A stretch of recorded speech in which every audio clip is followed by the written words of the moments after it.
Hello friends, welcome to my channel. আমার চ্যানেলে স্বাগতম। আজকে তোমাদের সঙ্গে আলোচনা করব মাধ্যমিক ভূগোল সাজেশন 2025 বিভাগ গয়ে যে ধরনের প্রশ্নগুলো থাকে, অর্থাৎ 3 নম্বরের প্রশ্ন এখানে থাকে 4টি করতে হবে। এই ভিডিওটি তোমাদের জন্য খুবই গুরুত্বপূর্ণ রয়েছে, কারণ এখানে যে সমস্ত প্রশ্নগুলো দেওয়া রয়েছে এই প্রশ্নগুলো তোমরা যদি ভালো করে প্রিপারেশন করো তাহলে এখান থেকে 4টা প্রশ্ন অবশ্যই কমন পাবে। তো চলো আমরা দেখে নিই 4টি প্রশ্ন পাওয়ার জন্য যে গুরুত্বপূর্ণ সাজেশনগুলো আজ তোমাদের সঙ্গে আলোচনা করব। 1 নম্বরে দেখো, বহির্জাত প্রক্রিয়া ও তাদের দ্বারা সৃষ্টি ভূমিরূপ। এখানে দাগ নম্বর থাকবে 4.1-এ। যে প্রশ্নগুলো গুরুত্বপূর্ণ রয়েছে 4.1 দাগ নম্বরের জন্য। 1 হচ্ছে জলপ্রপাত গড়ে ওঠার কারণ কি? 2 নদীর মোহনায় বদ্বীপ গড়ে ওঠে কেন? অথবা এই প্রশ্নটা আবার ঘুরে দিতে পারে, বদ্বীপ গড়ে ওঠার অনুকূল পরিবেশ লেখো। এই প্রশ্নটা অর্থাৎ 2 নম্বরের প্রশ্নটা খুবই গুরুত্বপূর্ণ রয়েছে, তোমরা অবশ্যই এটা ভালো করে প্রিপারেশন করবে।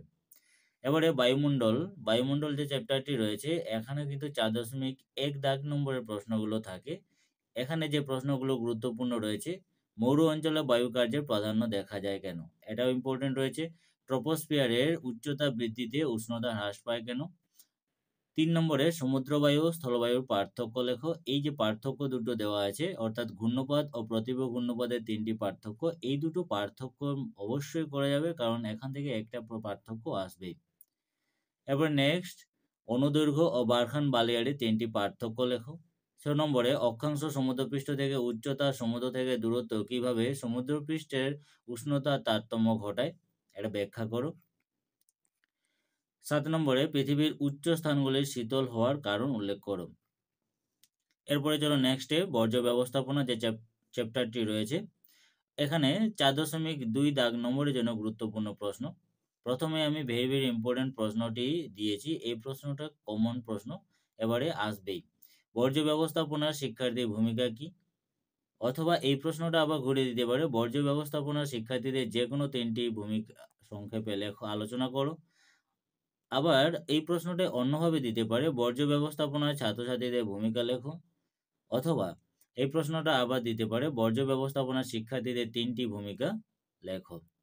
তো এই প্রশ্নটা তোমরা অবশ্যই করে যাবে। এই যে অপশানগুলো অথবা দিয়ে দেওয়া আছে, প্রশ্নের অ্যান্সার কিন্তু একটাই। তোমরা অবশ্যই এই প্রশ্নটা ভালো করে প্রিপারেশন করবে। এরপরে 2 নম্বরে পরিবেশের উপর বর্জ্য পদার্থের 3টি প্রভাব সংক্ষেপে আলোচনা করো। 3 4R পদ্ধতি কি? 4 নম্বরে পরিবেশের উপর বর্জ্য পদার্থের 3টি প্রভাব সংক্ষেপে লেখো। 5 নম্বরে হচ্ছে বর্জ্য পুনর্ব্যবহার ও পুনরাবর্তনের মধ্যে মূল পার্থক্যগুলি উদাহরণ সহ লেখো। এটাও অবশ্যই দেখে যাবে। 6 নম্বরে প্রকৃতি অনুসারে বর্জ্যের শ্রেণীবিভাগ করে উদাহরণ সহ লেখো। 7 নম্বরে বর্জ্য ব্যবস্থাপনার প্রয়োজনীয়তাগুলি উল্লেখ করো, এটাও ইম্পর্টেন্ট রয়েছে। আর 8 নম্বরে ভাগীরথী ও হুগলি নদীর উপর বর্জ্যের প্রভাব আলোচনা করো। এই 8 নম্বর প্রশ্নটা খুবই গুরুত্বপূর্ণ রয়েছে এবছরের জন্য। এরপরে চলো ভারত প্রাকৃতিক ভূগোলে যে সমস্ত প্রশ্নগুলো থাকে 4.3 দাগ নম্বরের জন্য গুরুত্বপূর্ণ কোশ্চেনগুলো। 1 নম্বর হচ্ছে পূর্বঘাট ও পশ্চিমঘাট পর্বতমালা 3টি পার্থক্য লেখো। এটা অবশ্যই তোমরা প্রিপারেশন করবে, মুখস্থ করে যাবে। এরপরে নেক্সট হচ্ছে ক্ষয়ের অবরোধের 3টি পদ্ধতি। আর 3 নম্বর হচ্ছে ভূমধ্যসাগরীয় জলবায়ু বৈশিষ্ট্য লেখো। এই 3টি করলে তোমরা অবশ্যই একটা এখান থেকে কোশ্চেন পেয়ে যাবে। এরপরে ভারত অর্থনৈতিক ভূগোল থেকে এখানে 4.3 দাগ নম্বরে যে প্রশ্নগুলো থাকে তার জন্য গুরুত্বপূর্ণ প্রশ্ন। 1 নম্বরে ভারতের নগরায়নের সমস্যাগুলি আলোচনা করো। এই প্রশ্নটা 3 নম্বরের জন্য গুরুত্বপূর্ণ রয়েছে, আবার 5 নম্বরের জন্য গুরুত্বপূর্ণ রয়েছে। তো অবশ্যই এই প্রশ্নটা তোমরা করে যাবে। 2 হচ্ছে আধুনিক যোগাযোগ মাধ্যমগুলি ব্যাখ্যা করো। 3 নম্বর পরিবহন ও যোগাযোগ ব্যবস্থার মধ্যে পার্থক্য লেখো। 5 পাঞ্জাব হরিয়ানা রাজ্যের কৃষি উন্নতির প্রধান 3টি কারণ আলোচনা করো। অথবা এই প্রশ্নটা ঘুরিয়ে দিতে পারে, পাঞ্জাব হরিয়ানা রাজ্যে কৃষির বিপ্লবের সুফলগুলি উল্লেখ করো। এই দুটো প্রশ্নের অ্যান্সার কিন্তু একটাই। এই বছরের জন্য এই প্রশ্নটাও কিন্তু খুবই গুরুত্বপূর্ণ রয়েছে, তোমরা অবশ্যই এটাকে ভালো করে প্রিপারেশন করে যাবে।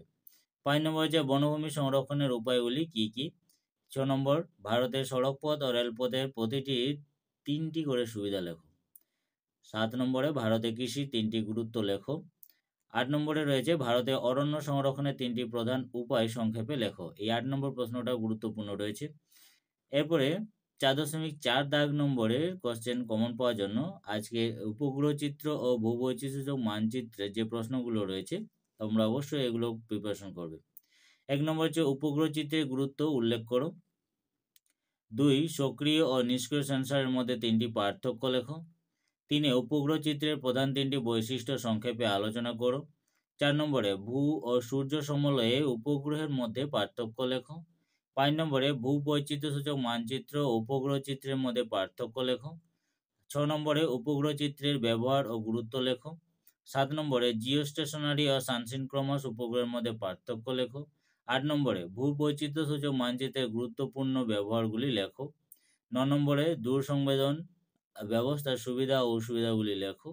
10 নম্বরে হচ্ছে ভূসমলয় ও সূর্য সমলয়ে উপগ্রহের পার্থক্য লেখো। 11তে ভূবৈচিত্র্যসূচক মানচিত্রের ব্যবহারগুলি উল্লেখ করো। এই প্রশ্নগুলো তোমরা যদি ভালো করে প্রিপারেশন করো, এখান থেকে একটা প্রশ্ন মিস যাবে না, দুটোর মধ্যে তোমরা দুটোই কমন পেয়ে যাবে। তো এটাই ছিল আজকে গুরুত্বপূর্ণ সাজেশন তোমাদের 3 মার্কের প্রশ্নের কমন পাওয়ার জন্য, অর্থাৎ 4 দাগ নম্বরে যে 4টা প্রশ্ন থাকে সেই 4টা প্রশ্নগুলো তোমাদের পাওয়ার জন্য আজকের এই সাজেশন ভিডিওটি। আশা করি তোমাদের ভিডিওটি ভালো লাগবে। যদি ভিডিওটি ভালো লাগে তাহলে অবশ্যই ভিডিওটিকে লাইক করবে, কমেন্ট করে জানাবে। আর আমার চ্যানেল যদি কোনো বন্ধু নতুন এসে থাকো তাহলে অবশ্যই চ্যানেলটিকে সাবস্ক্রাইব করে দেবে। আজকের মতো এটুকুই, ধন্যবাদ।